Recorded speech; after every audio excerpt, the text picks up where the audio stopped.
Hey, what's up guys? Gian here of Gadget Pilipinas. Happy Unpacked Day.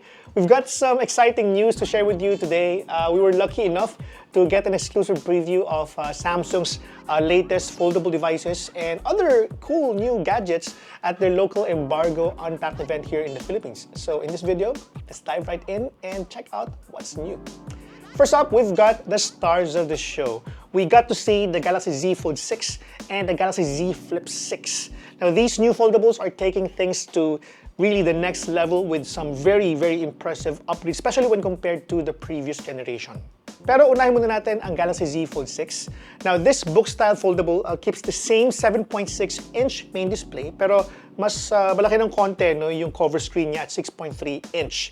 But Samsung has made some notable improvements despite very minuscule changes. Now, the phone is now lighter and slimmer, weighing just about 239 grams. That's about 14 grams lighter than the Z Fold 5. It's also thinner when folded, measuring 12.1 millimeters compared to the Z Fold 5's 13.4 millimeter thickness. Now, one of the standout features of the Z Fold 6 is its incredibly bright display. Now, both the main and cover screen can now reach a peak brightness of 2600 nits, which is a significant jump from the previous model. At ang ibig sabihin nito is that you will be able to use your phone even better in bright sunlight. Now, under the hood, the Galaxy Z Fold 6 is powered by the latest Snapdragon 8 Gen 3 chipset paired with 12 gigs of RAM. It's pretty much the same chipset on what we have on the Galaxy S24 Ultra. Now, this combination should deliver blazing fast performance for all your multitasking needs. Now, the phone retains the same 4400 mAh battery capacity as its predecessor, along with 25 watts of charging speeds. I know some of you are expecting na mas malaki sana yung naging battery capacity ng Z Fold 6, but there are things that they needed to sacrifice in favor of maintaining a better look, maybe better weight distribution and price as well. And at the same time, syempre, alam naman natin na every time that there's a new chipset, they have some strides or improvements in terms of power management. So with the new Snapdragon 8 Gen 3 and the 44 mAh battery, it is expected na mas maganda yung maging battery performance niya. But now, let's talk about the camera setup of the Galaxy Z Fold 6. Now, if you were hoping for a major camera upgrade, you might be a little bit disappointed. Hindi naman sobrang disappointed, pero a bit lang. There are, of course, some improvements. Now, what they did is they kept the same triple camera system as the Z Fold 5, but now it features a 50-megapixel main sensor, a 12-megapixel ultra-wide, and a 10-megapixel telephoto lens. While it's not a hardware upgrade, Samsung has introduced some AI or new AI-powered camera features that we'll get into in a little bit. Moving on to the Galaxy Z Flip 6. Samsung's clamshell foldable has received some more substantial updates.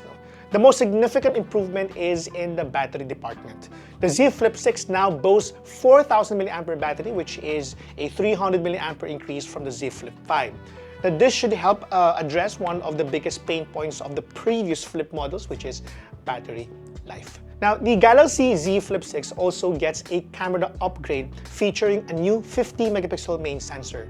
This is a big jump from the 12-megapixel camera on the Z Flip 5 and should result in sharper and more detailed photos. Alam mo, sa totoo lang, if you compare my excitement over the Z Flip 6 and the Z Fold 6, mas excited ako doon sa Z Flip 6. At least, for someone na gumamit na ng Z Flip 5, mas na-excite ako ngayon with the Z Flip 6. Now, this new phone retains its 3.4-inch cover display at meron siyang 6.7-inch main screen. But like the Fold 6, it now features a peak brightness of 2600 nits. But another cool addition to the Z Flip 6 is a vapor chamber cooling system for gamers out there and maintaining a better thermals on the phone. Now, this should help keep the phone running smoothly even during intense gameplay or gaming sessions or when using demanding applications. I know for those of you na content creators na nagalit ng ganyan kasi minsan whenever you're editing videos, for example, mafe-feel mo na umiinit yung telepono, and having a vapor chamber would really help that a lot. Now, the Z Flip 6 is powered by the same Snapdragon 8 Gen 3 chip as the Fold 6. It also comes with 12 gigs of RAM. let's talk about the software and AI features that Samsung has packed into these new foldables, because there's a lot. And note that some of the new AI implementations on these phones are exclusive to the Z series. We were told na most of the things that you will be knowing later on are actually exclusive to the Z Flip6 or Z series, but we're hoping, kagaya na ginawa natin last time, they're importing those AI features to the older generations. At sana, most of those ay malipat din dito sa Galaxy S24 Ultra. Now, both phones, no, yung Z Flip 6 saka yung Z Flip 5, they run on Android 14 with Samsung's One UI 6.0 overlay. Now, Samsung is really leaning into AI with these devices, so they've introduced several new features, as I mentioned, powered by their Galaxy AI technology. And there was no mention, at least in our preview, no, na may mga bayad itong mga features na ito. One of the coolest new AI features is the live interpreter function. Now, we've seen this on the Galaxy S24 Ultra, but this one has a flip flavor to it. Now, this uses both screens on the Fold6 to display translations in real time, making it easier to have conversations with people who speak different language. So, for example, in my case, I'm speaking here using the main display, pero lumalabas dito yung translation on the other side, on this side. No? That's really one of the coolest things that I've seen so far. And apart from that, no, meron ding AI-powered zoom feature that promises to deliver clearer and noise-free zoom images. May mga implementations na gano'n, no, na para sa akin ay makes it more appealing for those of you who are getting the Z series. Now, for productivity-focused users, Samsung has introduced also Samsung Notes Assist. So, bago to, no? This AI feature can transcribe and summarize voice recordings, making it easier to review and organize your notes. We've seen this as well on the Galaxy S24 series, and this one is more intuitive and more useful, especially if you have a stylus. Now, the good thing about the Galaxy S24 Ultra is that meron na siya kasama na built-in. Pero yung Z Fold series, wala. No? That means you will have to get yourself one in order for you to maximize some of the features available on the Galaxy Notes. No? Yung pinaka Samsung Notes niya na application. But both phones also include Google's Circle to Search feature, allowing you to search for anything on your screen with a simple gesture. Nakita naman yan sa Galaxy S24 Ultra. And I think some of the features also can be seen on the Galaxy S23 Ultra. Now, while the cameras might not have seen major hardware upgrades, Samsung has introduced some new AI-powered camera features. Now, these include improved low-light photography and more advanced portrait mode effects, like the one that you'll be able to take a snapshot or take a photo or portrait photo at papasok ka sa photo studio. And then from there, the application can see that you've used portrait, and then through Photo Studio, you can transform certain images that you've taken, for example, photo of your friend, photo of yourself, no, and turn them into really, kumbaga, AI-generated, no, na mga versions of that particular photo. Now, we know you're probably wondering about the price of these new foldables. Unfortunately, Samsung has not revealed the official pricing just yet at the time of the production of this video. But I'm pretty sure na by the time na lumabas na ito, no, meron ng mga pricing yan. Don't worry about it. No? We'll have all the details on pricing and pre-order information on our website as soon as they are available. So be sure to check them out. Link is in the description. Pero wait, no? Di pa tayo tapos. Samsung did not just stop at foldables. Isasama ko na rin sa video na to, no? Kasi alam ko gusto nyo malaman na lahat.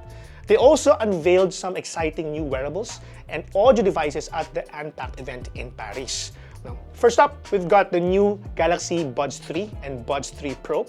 While we don't have all the details yet, we're expecting improved sound quality, better noise cancellation, and AI, or some powered by AI features. No? At isa sa mga paborito ko nakita doon sa Galaxy Buds Pro 3 or 3 Pro is yung kanyang pinaka buds ay meron ng ilaw. No? So, may ilaw na siya, no? And which is really cool. No? Now, also, Samsung introduced the Galaxy Watch 7, and my personal favorite maybe na sa mga accessories na nilaunch nila ay yung Watch Ultra. Now, these new smartwatches are likely to feature improved health tracking capabilities, longer battery life, especially on the Watch Ultra, and integration with Samsung's AI ecosystem, especially now. No? AI is the way to go. Now, here's something really interesting. Samsung also announced the Galaxy's Ring at the event. While it won't be available or it won't be launching in the Philippines, we did confirm with Samsung that Galaxy Rings purchased outside the country will work here. However, dito, no, disclaimer lang, they could not confirm if updates will be pushed regularly or if the device will be fully supported in our region. So, if you're thinking of importing one or if you're thinking of buying one elsewhere, you have to keep that in mind. No? Even think about the warranty as well. Isa yun sa mga bagay dapat yung malaman before buying one outside the country. Okay, so that wraps up our overview of Samsung's latest and definitely greatest gadgets. No? From foldable phones with AI superpowers to cutting-edge wearables, it's clear that Samsung is pushing the boundaries of what I think is possible, no, in mobile technology and consumer technology as well. Remember to check our website for the latest information on pricing, availability, and pre-order details for all these exciting new devices. Well, my question would be, are you excited about any of these new Samsung products? Let us know in the comment section below. No? Let us know as well kung kayo ba ay kukuha nito or hindi. No? That's about it for now. No? Thank you so much for watching. This has been Gian of Gadget Pilipinas. See you next one.